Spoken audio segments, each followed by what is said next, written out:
Failure is not an option. How many times have you heard it?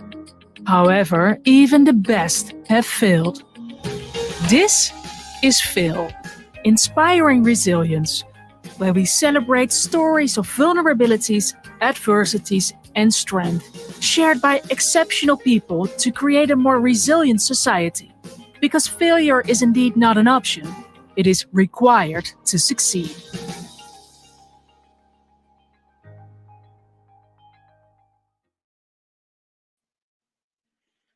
Hello, everybody, and welcome to another episode of Fail Inspiring Resilience Together at Home. My name is Francesco Benedetti. I am a postdoctoral associate at MIT and one of the co-founder of Fail. And today with me, I have Richard Zhang that will co-host this event with me. Hi, Richard. Hey, Francesco. Thanks for the introduction. My name's Richard Zhang. I am a PhD candidate at MIT Mathematics. And you are live streaming into one of the live chats with Fail Inspiring Resilience. So what is Fail? Our world is becoming a lot more innovative, experimental, and competitive. Along with those things comes with failures. Trials and errors result in failures. Many different attempts at successes result in failures. So it is it's a very normal part of the process.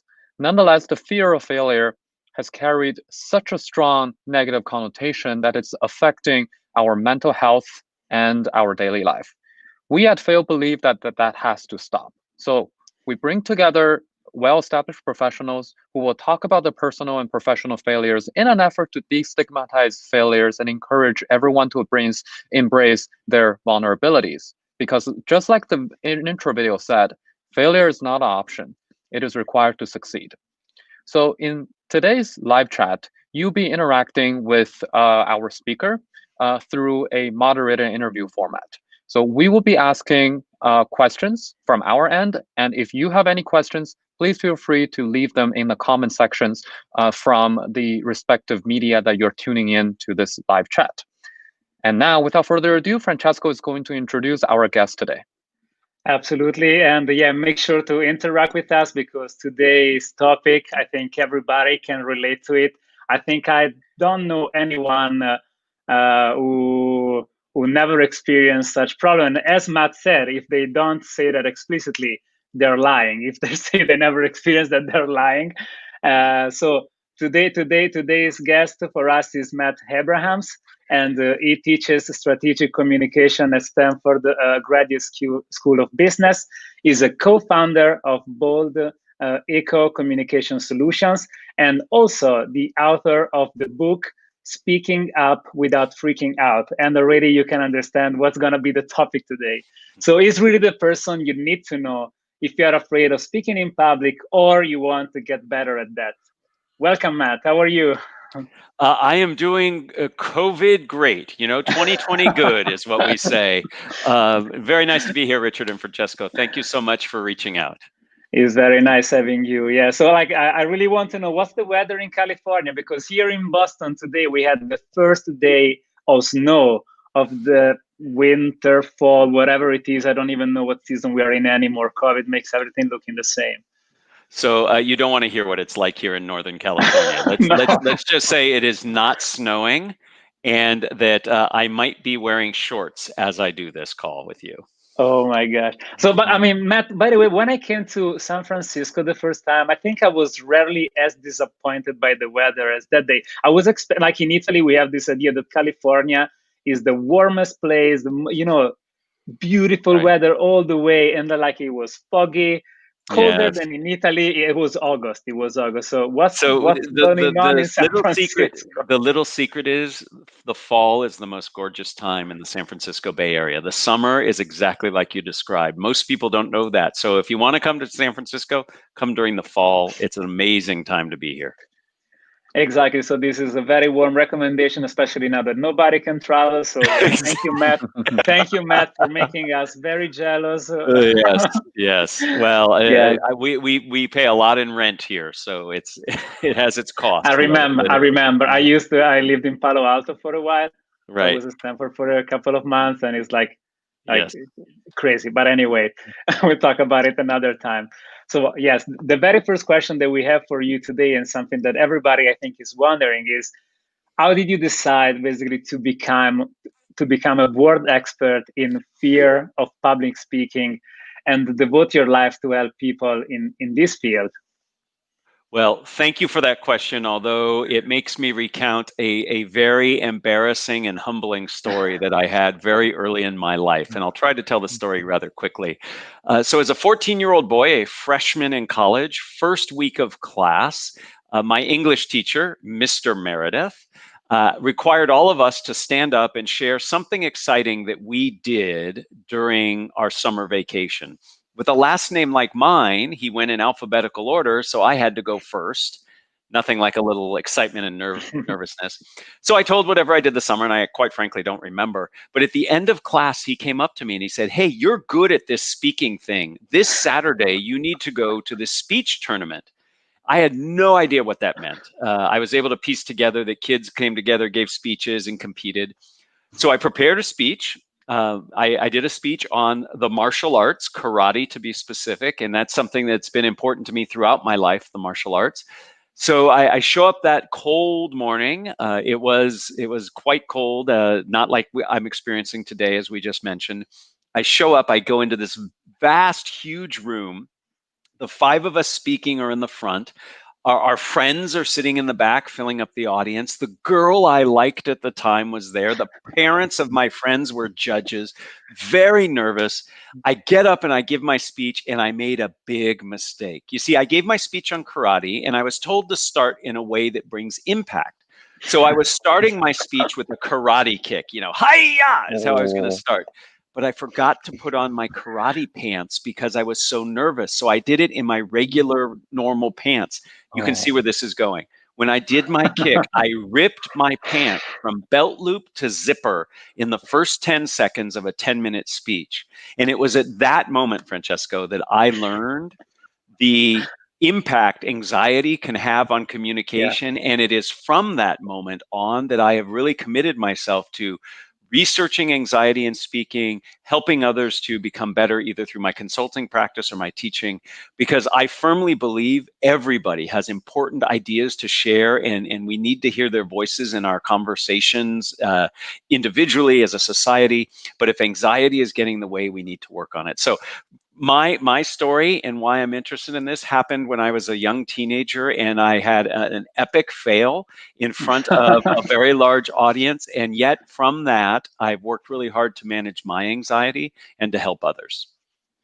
Yeah, so I mean, this is an amazing story. I think some of the most important decisions that we make, and some of the strongest decisions we make, come from such experiences that make a difference in our life. And I can absolutely tell why what happened that day really, basically affected the rest of your life. But I think I would say, right. Thank God that that happened in a way, because I think well, I don't know if I feel that way about it, but I am glad. I am glad because I have had the true privilege to help other people, and to my mind, that is one of the biggest contributions we can all make in the world, is to help others. And I do feel that by taking time to focus on your communication, focus on the anxiety that some might have, and then begin to manage it, can really make a big difference. Yeah.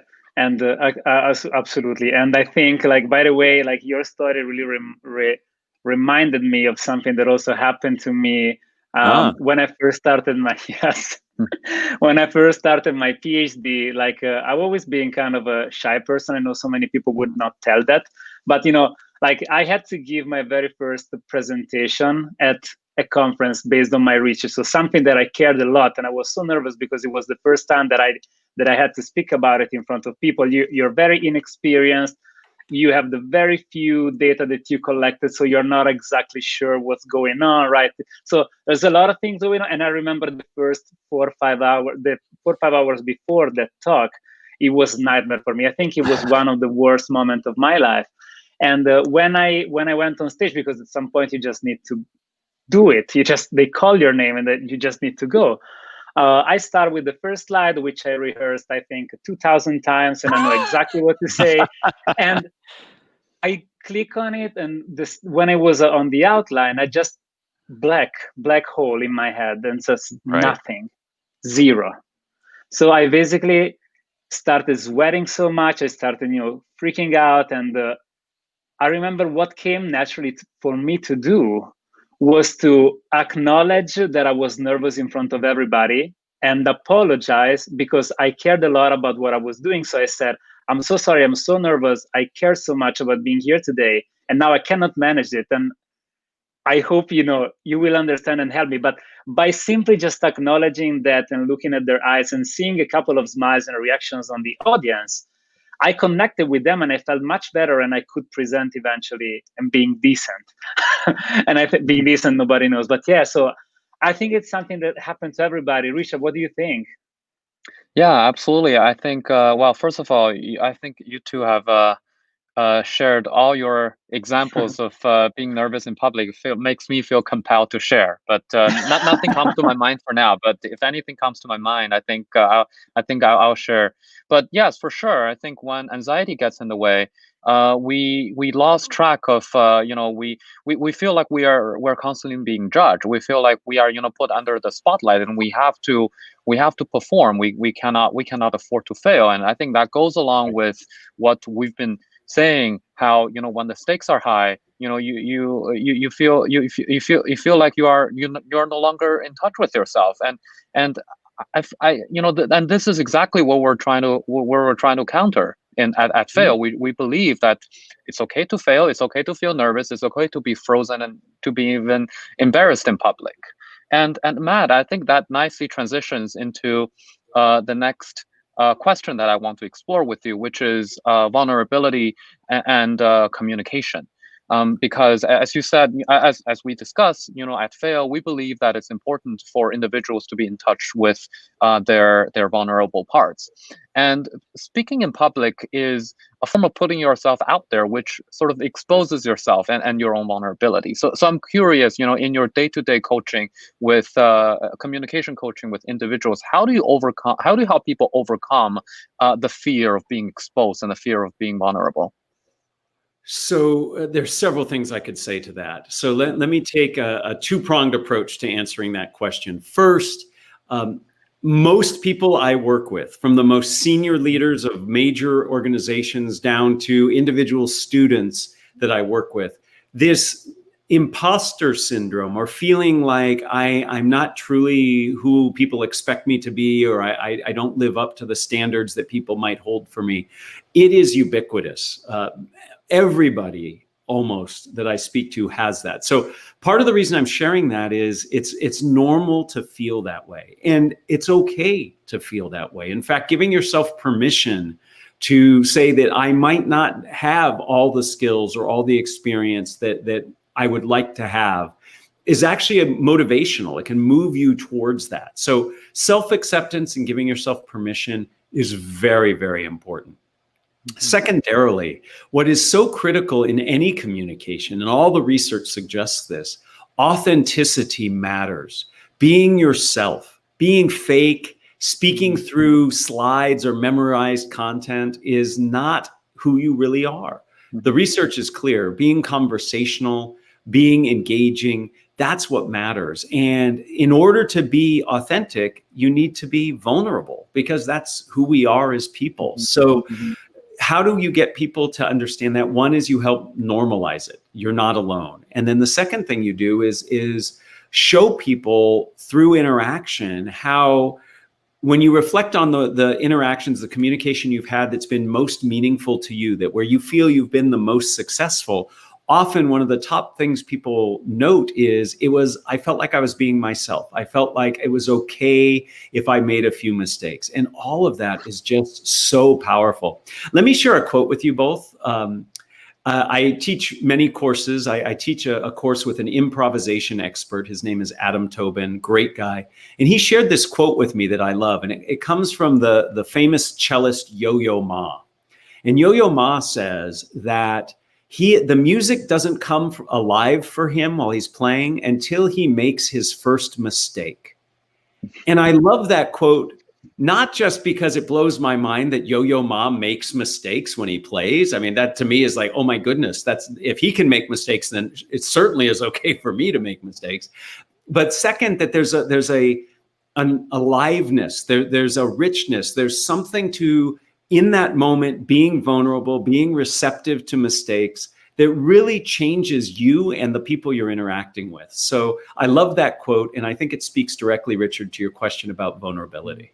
Mm-hmm. And there's something beautiful about not being perfect. There's something beautiful about making mistakes. I think it makes us look more or less formulaic. It makes us look more genuine, like exactly like you said, like a human being. And I think as a human being myself, I like connecting with fellow human beings, not machines. So I think acting less mechanical and more genuine is exactly the point of communicating to the world, because you're not just communicating the stuff that you try to say. You're communicating yourself. You're presenting yourself, and at the end of the day, you are communicating yourself as an imperfect human being, which I guess is perfectly fine in this case. Yeah. It's perfectly right. fine. That's exactly right. Yeah. Actually, that made me think of something that I very often mention to, when, a student asks or a friend asks me, what should I do, like in this interview? Like, can you give me an advice on how I should behave on this job interview? And really the first thing that I can always think of is truly be yourself. It's the most important thing. You want to be hired for who you truly are and who you are, because if they hire you for what you are without struggling, without being fake, you're gonna have a very happy life, right? You're gonna be happy at work because you can afford to be yourself. If you pretend to be somebody, right, the day of the interview, and they pick somebody that is not you, then you fake it, which means struggling every day. Or at some point they're going to fire you because they realize, oh, this guy was not actually who he seems to be. Well, and Francesco, to that point, during an interview, the whole goal of the interviewer is to figure out who you really are.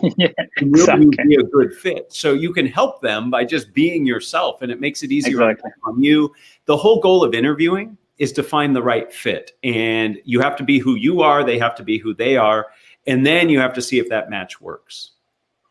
Yeah, and also, like you said, something very important, is through the example, of people, through giving that example, about the how can I say, the music doesn't come alive until you make a mistake.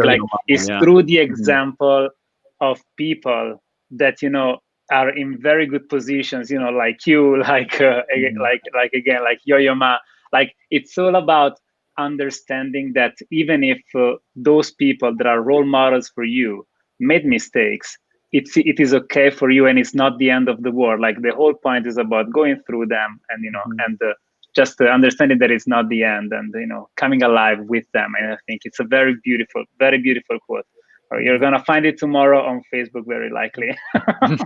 Well, make sure you get it 100% right. I'm sure I paraphrased it. Yeah, we'll find it. Don't worry. But something else also that you mentioned, and it comes to my next question, is about relates to your story. You said that the day that you were giving your first speech, basically your first talk, when you were 14, you were already nervous, but also there were external factors that were making you nervous. For instance, there was a person that you really liked among them, and that makes me think that there's many reasons why we are afraid of speaking in public. And if I can summarize the two main groups of feelings that I can think of, is the first one is about making a poor figure, because you're afraid of making a pure figure in front of many people. But there's also something else that relates to me a lot, and it's about disappointing people that you care or you love, right? And I can think, for instance, if you're asked to give a speech at the wedding of your best friend, that is not something that people would judge. What it's not about you, it's more about what you're saying for them, right? So it's completely different, but it's still speaking in public. So how do you approach these two different problems, if you will, these two different situations where there's people that can be afraid of making a pure figure, but also others that are afraid to disappoint people they love or they care about? Yeah, so to me, it boils down to you're being judged and evaluated for what you say. And then your worry, your anxiety is based on the consequences of what could go wrong. So if I'm presenting in a professional setting in front of coworkers or schoolmates, and I make a mistake, I might look foolish, right? And I don't want to look foolish. I don't want to be embarrassed. It might set me back. There's some negative consequence for that in the short term and long term. And then in the other situation, you're at a friend's wedding, you're giving a toast, you really care about these people, and that being judged by them, you don't want to disappoint them because you know they know who you are and they have level of expectations. So to me, it really comes down to the fact that we feel evaluated and we worry about the consequences of that evaluation. And there are a couple things you can do to address that. First and foremost is to desensitize yourself.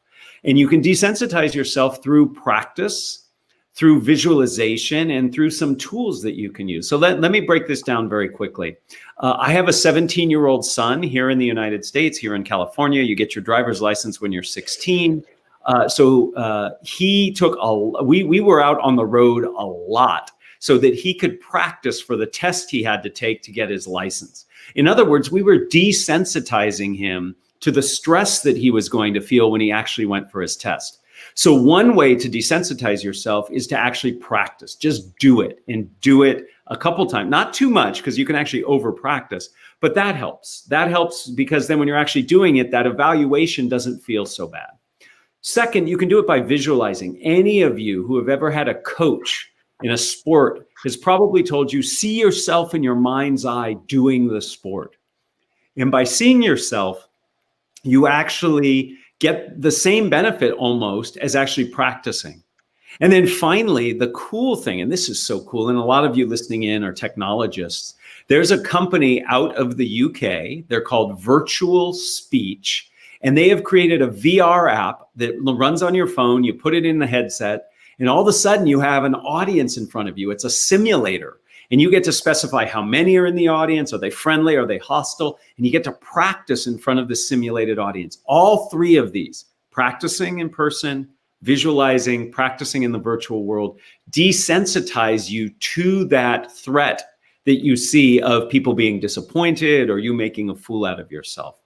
The other thing I'll say that helps is many of us, when we're worried about disappointing people or making a fool out of ourselves, that's a future consequence. That's something that's happening in the future. If we can help ourselves be present oriented, be in the moment, then by definition, we're not worried about the future. So there are lots of things people can do to help themselves be present oriented. You can do something physical, take a walk around the building, do some push-ups or something physical like exercise before you speak. Not too much, you don't want to be out of breath. You can listen to a song or a playlist. Athletes do that all the time. I know many of you are very accomplished. The two people I'm talking to are mathematical experts, so this might not work for them. But for many of us, start at 100 and count backwards by 17s. That causes you to be present oriented, be in the moment. So the way to get around the fear of disappointing others or the fear of making a fool of yourself is to really take head on this fear of being judged and evaluated and find ways around it. One is to desensitize, one is to get present oriented. Mm-hmm. Absolutely. And I think, so personally, I've definitely practiced desensitization myself. And I recall that I used to think that asking questions in class, is going to make me look stupid, right? Mm-hmm. Right. And then I ran into situations where there's something I really don't understand, but I'm afraid of asking that question, in class. So I often had to, sneak around people after class just to get to the professor and ask that question. So, and every once in a while I ask my confusion, the questions I'm confused about in class, and the people who come to me after class be like, "Thank you very much for asking that question. It's so much needed." So sometimes when you think that everyone's got their stuff together, think twice. Not. Oh, absolutely. So, well, as somebody who teaches, we beg students to ask questions. One, it makes it more lively and engaged. Yeah. Two, it is foolish to think that everything we say makes sense, even though we work hard to make it make sense. And three, as a teacher, you know that if one student asks a question, there are at least 5 to 10 other questions that go unasked. So let me share a little bit of research. It came out of Israel several years ago. And what the research said is, if you act courageous in the face of fear, you will actually become more courageous. You'll feel less fear in acting that way. And it has to do with neurochemicals. And a great thing to do before you have to speak is to ask a question or give feedback to the person who is speaking before you. That's an act of courage. It gets you feeling more comfortable, getting you feeling more confident, and it helps you warm up your voice. So I cannot encourage enough that this use of question asking is a way of warming up, as a way of testing your voice, and as a way of being courageous. Absolutely. And just to circle back to your previous point about desensitization, so the way that I kind of got over this fear of asking questions in class is I go to talks. I go to academic talks that are may or may not fall under my tailored area of expertise, and I would ask questions. I would go on the podium and ask a question. And I remember the first time I asked the question it was a political science forum. I'm a mathematician, right? So I asked a question and I made a disclaimer at the beginning. I said, I'm not a political scientist, so apologize if the question sounds stupid. And then the panelists really loved the question. It generated a whole series of discussions. Right. So the more that I ask, the more I realize that by asking questions, I first of all desensitize myself from the fears that questions will be stupid, and second of all, really contribute to the discussions. So yes, I definitely personally relate to that on a personal level. Great. I love the positive reinforcement you got there. By asking questions, you felt good about it and you helped others. That's great. Yeah. And I also believe this is something that we will also discuss later on. But it has really to do with the type of environment that communities create. Like people that, for instance, attend classes all together, right? They usually have certain dynamics, and sometimes it's not the relationship that you have with the subject itself or with the professor who's speaking, but really what your peers would think of you if you ask that question, and like being afraid of looking dumber again. But if you like created the right atmosphere, the right dynamics between people, the right environment where people feel they can speak up, where people feel they can be vulnerable in front of others, that is key. And we have a question for you later on about it, and we will discuss more about this topic. But I think Richard also has a question for you now. So kind of circling back to the original question of communicating in public. I think the word when I think of the word public, I don't just think of an audience of 5,000 people. I think of communicating with someone whom you've never seen before and where the stakes is high. For example, a job interview, it tends to be one-to-one, and I mean that's also a form of public presentation, right? So I'm curious to know, sort of, when you coach people through their communication strategies, how is the one-to-one interaction in a high-stake scenario similar or different from a sort of one-to-many communication in a public in both in a public setting, but I guess in a lecture or in a presentation? So in many ways, they're very similar. So you have a goal you're trying to achieve. You have the opportunity to tailor the message to the needs of the audience. You have the opportunity to make it engaging, relevant, and compelling. All of those are similar, be it one person, 5 people, 100 people, it doesn't matter. Where it does matter is the level of intimacy or immediacy that you have with the people that you're communicating with. And let me define what I mean by that. Immediacy is an academic term that really means the amount of closeness and engagement that you have with your audience. The fewer you speak to, the more engagement that you can have with them. And that brings with it wonderful opportunities, but also some big challenges.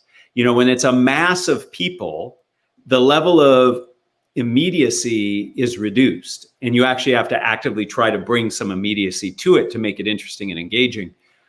So it's really helping yourself be aware of that and then adjusting accordingly. So if I speak in front of 100 people, I have 200 eyeballs looking at me, but that's just a mass of eyeballs. When I'm looking across the table at one person, they're just 2 eyeballs looking at me, but I can really, really feel that attention. And so we just have to prepare ourselves for that. We have to go in thinking about that. And when I coach people, they're people who are very nervous in one-to-one situations, but are nowhere near as nervous in front of a large group, and vice versa. So everybody's a little different, but it really boils down to this notion of immediacy in terms of the difference. Yeah, and I think one of the tricks that you mentioned in one of your talks is like focus on the audience, right? Like bring the attention on the audience. Don't bring the attention on yourself. Like talk like you're having a conversation and not like you're performing. So if you focus on who you have in front of you, everything changes. So I think maybe you can elaborate a little bit on that, because Sure. of course, but I think that's a very powerful tool.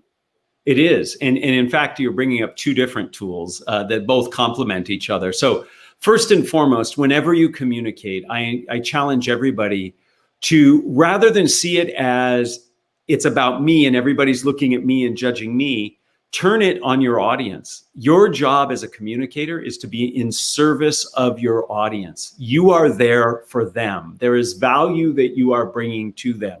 Even if they ask you challenging questions or levy objections, there is value in that discussion. So if you go into an interaction saying, I am here for my audience, that can take a lot of pressure off of you, versus saying my audience is judging me and they're here to pick, out every flaw that I have. If I go in saying there's value here, that can be energizing. The focus is completely different. My focus is outward, not inward. So that's one thing that can affect your approach. The other thing has to do with what we strive for. I bet everybody listening into this has done one of 4 things in their life. They've done some singing, dancing, acting, or played a sport. Most of us have done at least one, if not more, of those things. In each of those endeavors, there is a right way and a wrong way to do it. If you're an actor, you have to speak your line in the right way at the right time, or you've made a mistake. If you're an athlete, you have to do what your sport requires in the right way at the right time, or you've made a mistake. And in some sports, they keep track of the mistakes you make. We bring that same mindset to our communication. We want to do it right. And I am here to tell you, Richard, Francisco, there is no right way to communicate. There are better ways and worse ways, but there is no one right way. So rather than seeing our communication as a performance where we have to do it right, I'd much rather you see it as a conversation. In conversations, we don't go into them saying, I have to do this right. I have to win this conversation. That's not what we approach it as. We approach it as exchange of ideas, collaboration, learning. So if you can take that mindset, that can help. But it's more than just the mindset. There are tactical things you can do. Let me give you 2 examples. To make yourself more conversational, not performing, use conversational language. You have heard in this interaction that the 3 of us have had, we've used conversational language. We've used people's names. We've said the word you. We say things like sort of and I think, and that's very informal conversational language. So that makes this a conversation. Second, questions are very powerful for being conversational. If you think about it, questions are nothing more than conversations. I ask a question, you respond. Even if it's rhetorical, where I don't want you to respond, I just want you to think the answer, that engages us in a conversation. So we want to be in service of our audience, and we want to remove that performance anxiety and focus on being conversational. Big, big differences in how we communicate. And I think we realized this when we decided, what is it going to be the format of this live event? And we said, oh, they need to be informal live conversations, because that's the only thing that you can, approach without feeling scared of making it wrong, right? Like it can be more or less interesting, but you can't be wrong at doing this. Like we're having a conversation, there's always some learning, there's always something that come out of here. And it's also for us, we talk to people like you, people that are extremely knowledgeable and experts in many different fields. Like the anxiety for us to say the wrong thing, could be overwhelming and just say, oh, maybe it's not interesting at all. But the fact that we approach this in a conversation, like as a conversation, I think it empowers us of the idea that whatever comes out of this can be useful for someone and can be interesting for somebody else. And I think it's definitely something that we can relate and we feel on our skin every day. And I'm actually very glad that we, in our subconscious, made us make some decisions that are good according to your theories. No, it's a great format. And getting back to what Richard asked earlier, it allows people to be vulnerable in who they really are. So you get to see people authentically, not curated and perfected. So that helps. Absolutely. And but I also want to go back to something extremely interesting that we were mentioning before about creating the right environment and making sure that everybody feel like they can speak up and they can, share what they think, can ask a question. I think those are all things that are connected from to one another. And something that you told us one time was that you used to work in a company where you had this type of events like this failure Fridays, okay? Yeah. where you basically had a lot, like, you can tell more about what you were actually doing at those events. I was not, like, at those meetings, I was not there, so you're gonna tell us what you were doing there. But like, my question is, how do you create in the first place the environment in a company that allows you to have people being comfortable about sharing those stories in front of colleagues, but in front of also their bosses, right? Because there's, your colleagues, your peers, but also there's an hierarchy there. There's your bosses, and how does it change? How do you create that environment? And this is something that we really want to do with Fail as well. So, like, your story would be fantastic to hear. Sure. So I'll give you an abstract answer, and then I'll give you the concrete example of our Failure Fridays. So it really comes down to the norms and the incentives that you build into the group, be it a company, a family, a social group, whatever it is. And if you make it safe for people, psychological safety is huge. And there's a whole literature in psychology and other sciences that talk about when people feel psychologically safe, they are more likely and willing to take risks. So you need to set up an environment that does that. How do you do that? Well, you set up values that are in line with that. You give people opportunities. There isn't sanctioning or negative consequences for when people do take risks. And in fact, you can build in rewards. And that's where Failure Fridays came in. So this is back in the early 2000s when I was still working in high tech. I worked for a software company and we were rapidly growing. We thought we could not grow any faster, but what we see today makes what we did look like we were moving backwards. But in the day, it was crazy. And because we were having to grow so fast and make so many decisions so quickly, the leadership team decided that every Friday we're going to come together, lunch would be brought in. And this is back in the day where food was not always provided. So this was a true treat. And during the lunch, anybody who had a failure during the week could get up and share their failure with the team. And it always started with an executive going first. So that was part of that cultural piece I'm talking about. So here they are, the leaders of the company are sharing their mistakes. And just think about the power that has. That says it's okay to make mistakes. That says that we're honest and authentic with everybody. We're transparent. So that's how you actually reinforce the culture and mission and vision you have around being authentic. And then anybody could get up. And one Friday, I had the honor of sharing a major mistake that I had made. So I was in charge of learning and development, and we were rolling out a new version of our product, and we needed to go around and train everybody. This is before the cloud. This is where people actually loaded software on their servers and it stayed there. So you had to go to everybody's place and teach them how to do this stuff. So we created what we thought was this great idea. We're going to create a world tour where we're going to start in North America, then go over to Europe and get to Asia and come back. And this happened to be, we were rolling this out in the summertime. Now, I was too naive, and we planned this whole go around the globe approach. We printed T-shirts that looked like rock concert T-shirts, where on the back it said all the cities we're visiting and the dates we're visiting them. Here's the problem. And Francesco, being from Europe, you're going to know this.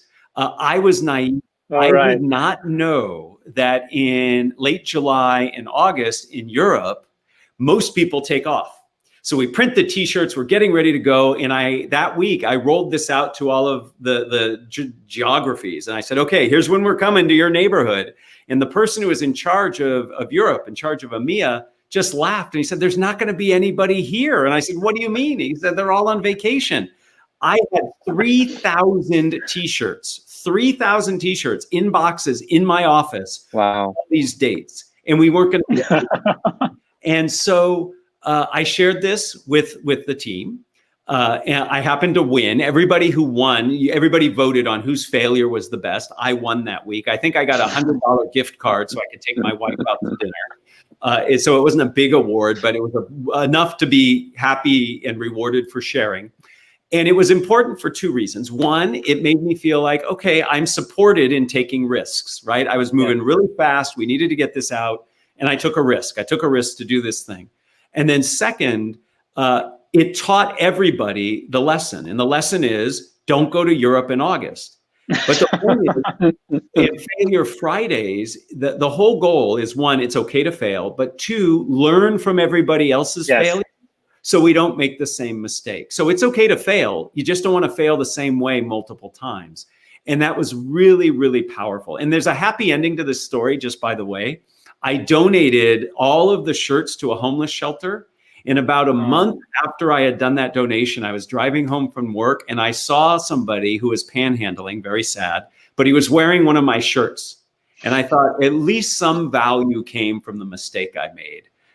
So Failure Fridays is just a great example of how you can institute in a culture or in a company, a culture that supports that kind of behavior.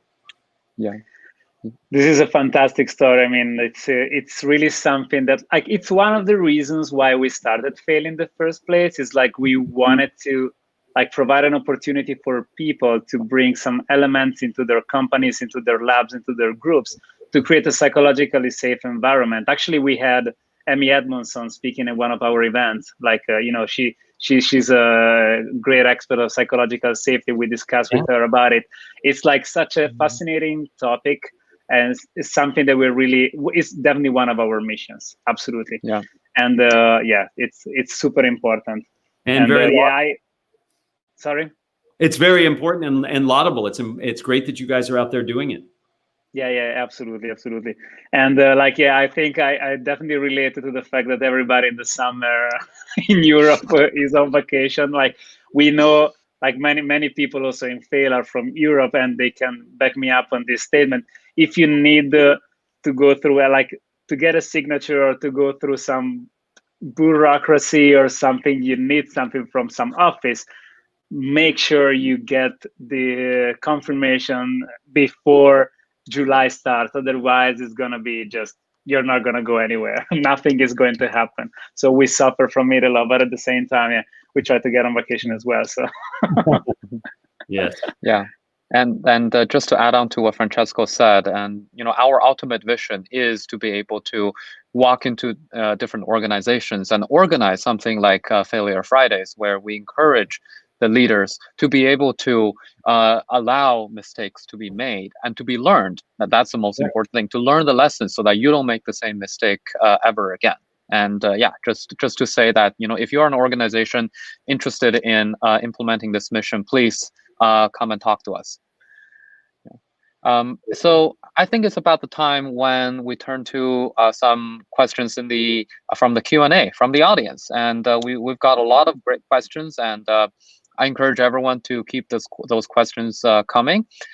So first, actually, this is not a question. This is more of a comment. So from Charisse, I'm just going to read this comment out to you.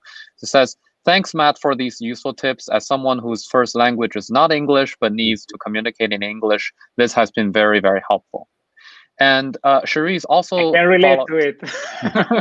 Actually, yes. I don't think any of us team. I think very few of us actually speak English as the first language. I think most of us speak English as second or even third language. So yeah. Matt, it's been really, really helpful so far. And Charisse had an actual question as a follow-up, and I'm going to read it as is. So you've talked a lot about public speaking. And while people are entitled to their opinions, in some instances, your opinions may not be right. Do you have any tips on how not to speak in certain situations? So being funny. judicious about when you speak is important, and not just because your opinions might not fit with what's expected or what others believe, but because sometimes the best thing you can do is nothing, is just listen. So you constantly have to be weighing in any communication situation the advantages of speaking and versus the disadvantages. And you have to do that calculation in your head. If you have something that you think is important to contribute, maybe you write it down, maybe you chat it to somebody instead of to the whole group. Find other channels or avenues to share it, maybe to test if it's appropriate, or just to vent and get it off of your chest. But the point is very well taken. Not everything that we think or believe needs to be shared.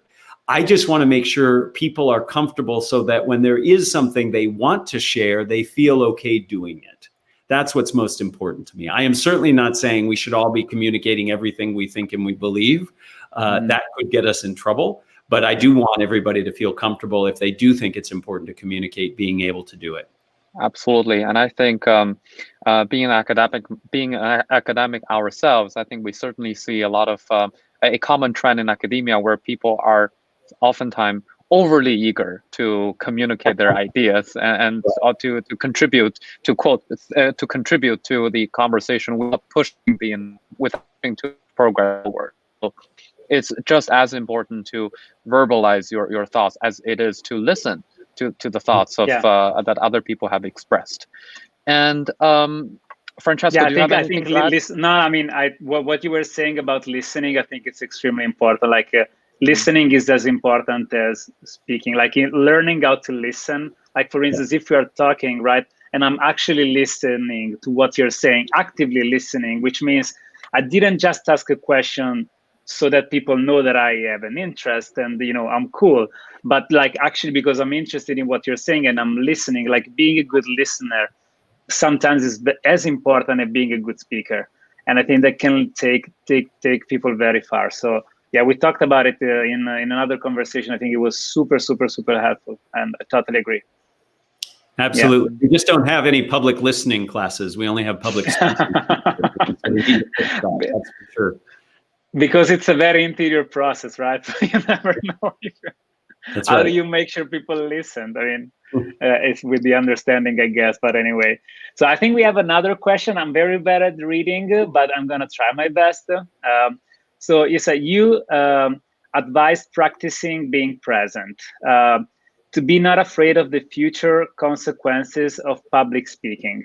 And, this person, Zora, she said, I was wondering about how one should deal with the ghosts of past failures in the public speaking, lingering on you and holding you back.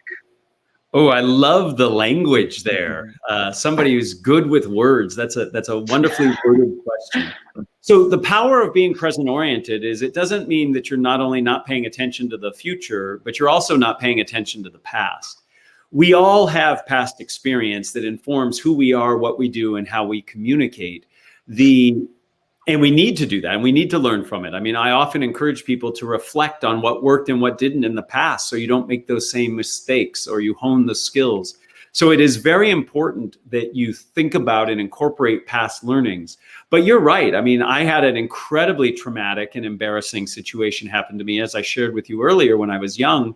And it haunted me. And today it still does. I still can very quickly get back to that emotional place where I felt very exposed, literally and figuratively. And in some ways, part of managing anxiety is coming to terms with that. It's integrating that into who you are and allowing yourself permission to feel those feelings, but helping yourself to rationalize them so that you understand that they happened, that they were not pleasant, but that there are lots of things that have changed since that, and that you have skills, tools, and experience that can help you avoid that again. So I'm certainly not saying try to dismiss or repress those, but we have to figure out a way to integrate our experience, both positive and negative, to help us be better in our communication.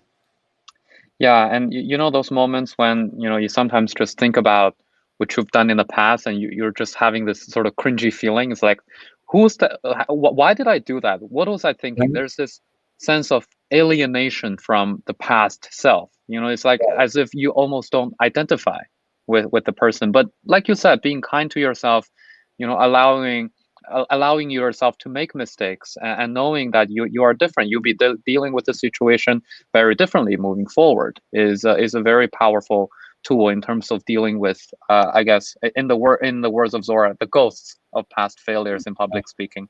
And one other thing I'll add to that, as I told you, martial arts have always been important in my life, even as a young kid. And I had an instructor, somebody who is and was just an amazing influence in my life. And one of the things he said about progress, we often see progress as linear, as a straight line. And he invited me to see progress as a spiral that is ascending. And what's so powerful about that is, in a spiral that's ascending, you revisit the same point, but you don't revisit that point in the same place. So the same that's beautiful. challenges, I come to it again, but I come to it in a different place because of the experience, because of the knowledge, because of the things that I've done to change. It is different than it was before. And that to me had a really profound impact on how I look at my successes as well as my failures. Yeah, as a mathematician, I like the visual representation of the spiral. So yes, Look, I hope I got it right, Richard. If I messed it up, It was perfect. It was perfect. I think it also helps you a lot about understanding how much you evolved since last time you were there, right? Like if you're present and you're looking at that point, that stays below the spiral, right? Which was the same point, you're getting there again, but you're further from it. And how different are you? How much did you grow in the meantime? Like, I think we experience a continuous world in a way. Like, so we don't really, right? So we don't perceive change in ourselves as much as people that look at us, because like people see us in a discrete way, so they notice very, very well how you grow. Like if people see you after 6 months or after 2 years, and the way you speak, the way you do things, so many people notice that, and that is going through again that part again. But like ourselves, we don't really see that change every day. It's like when one day you wake up and your hair is so long. It's like, how did I get there? Like it was short. Like I didn't see it growing. Where did it go? But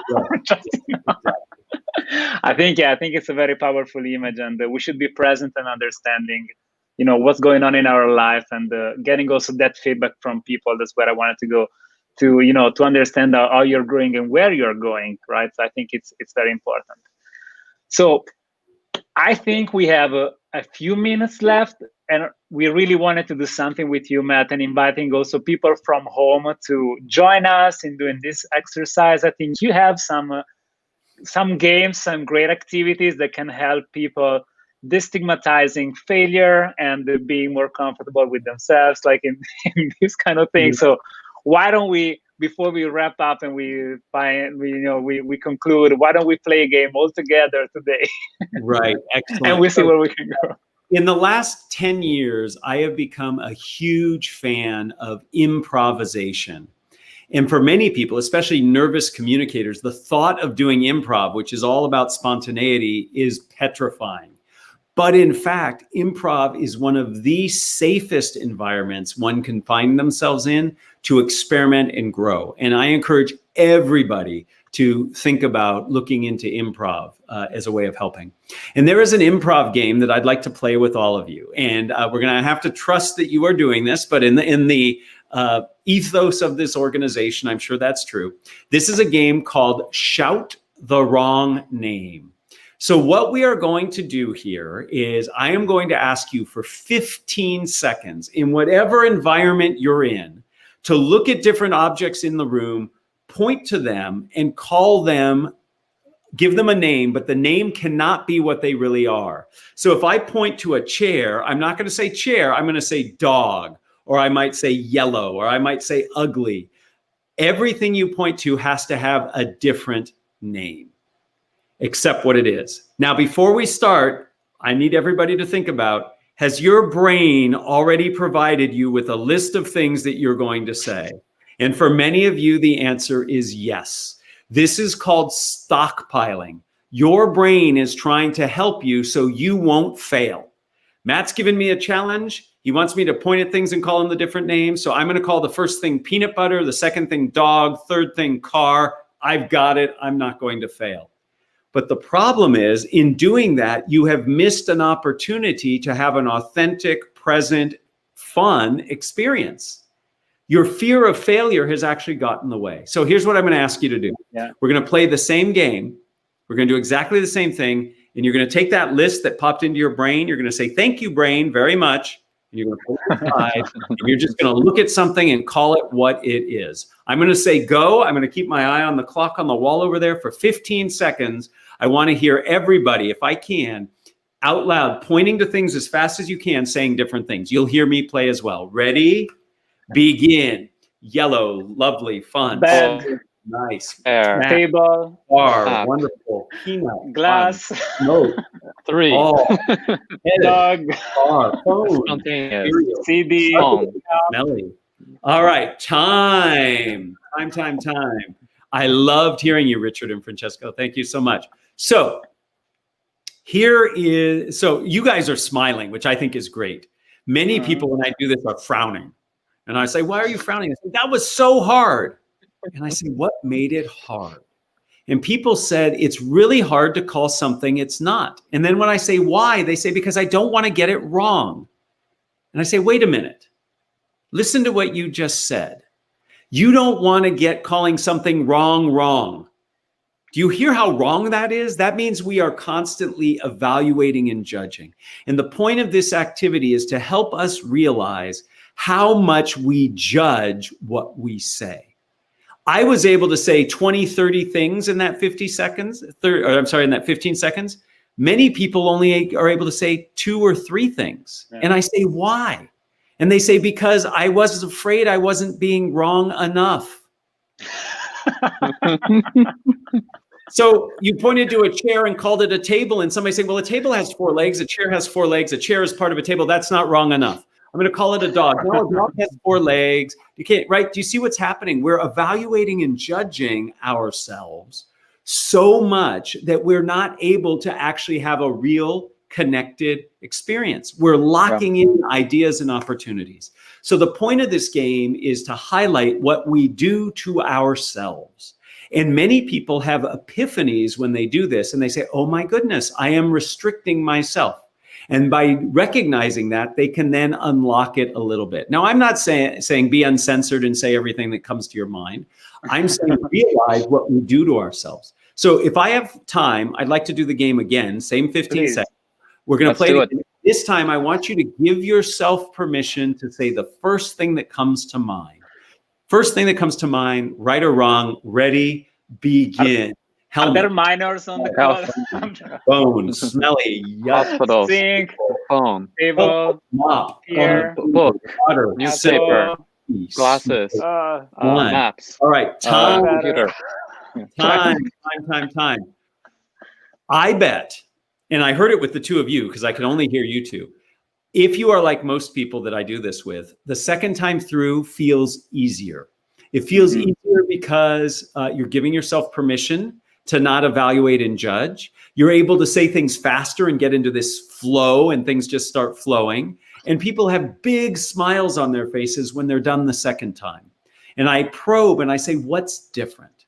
And people say, I came to peace with what the game was about. In other words, they accepted the fact that even if they made a mistake, there were no consequences. So this is a game about taking risks. This is a game about meta awareness, about the evaluation we're doing. And this is a game that teaches us that our brain can help us in many situations where we get concerned and nervous, but it can also stifle us in similar situations. Fantastic. That was very insightful. I think I'm going to play this by myself a couple of times before going to sleep. It's going to be my alternative reading. I'm going to play with my brain a little bit more and try to get in touch with it. I mean, I don't know, Richard, but I think it was an amazing conversation. I really enjoyed it. I learned a lot. We have a lot of things to digest and to think about, and I think also our audience loved it. I think everybody, as I mentioned at the beginning, could relate to your story, Matt, could relate to what you do and what is your mission. And we all really appreciated you being here with us today. Before we leave, I would like to ask you how people can find you. Do you have like a website where people can interact with you, can see your books, can see your works, your talks? Like, share a little bit about how we can find you and get more from you. Thank you for the opportunity. So let me share a few things. First, I do some consulting work. I co-founded a company. It's called Bold Echo. Be bold in your communication and may your message echo after you're done. You can check out there. I curate a website that has lots of tools to help people feel more comfortable and confident speaking. It's called nofreakingspeaking.com. And then you can look to get my book, Speaking Up Without Freaking Out, or check out the podcast I host, which is all on communication skills. It's called Think Fast, Talk Smart. Fantastic. We'll definitely do.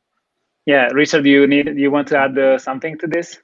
Yeah, I think I think we've had this is probably the one of the most interactive sessions that we've had. So Matt, really appreciate that. And Thank you. For those of you who are interested in Matt's work, we will be sharing them sharing the links through our social media and our newsletter. So so stay tuned to that as well. Yeah. Absolutely. And the next event is going to be very soon, actually. It's going to be next Thursday on November the 5th. And we're going to have Tanya Mishra. And she's an amazing person. She's a founder of SureStart. And she's extremely passionate about diversity and inclusion. And she really wants to empower women and diversity in the AI world, which is a super fascinating topic. So don't miss it, and see you in 6 days, I guess. All right. Enjoy everybody your weekend, and thank you so much for tuning with us. Thank you. Bye-bye. Bye-bye.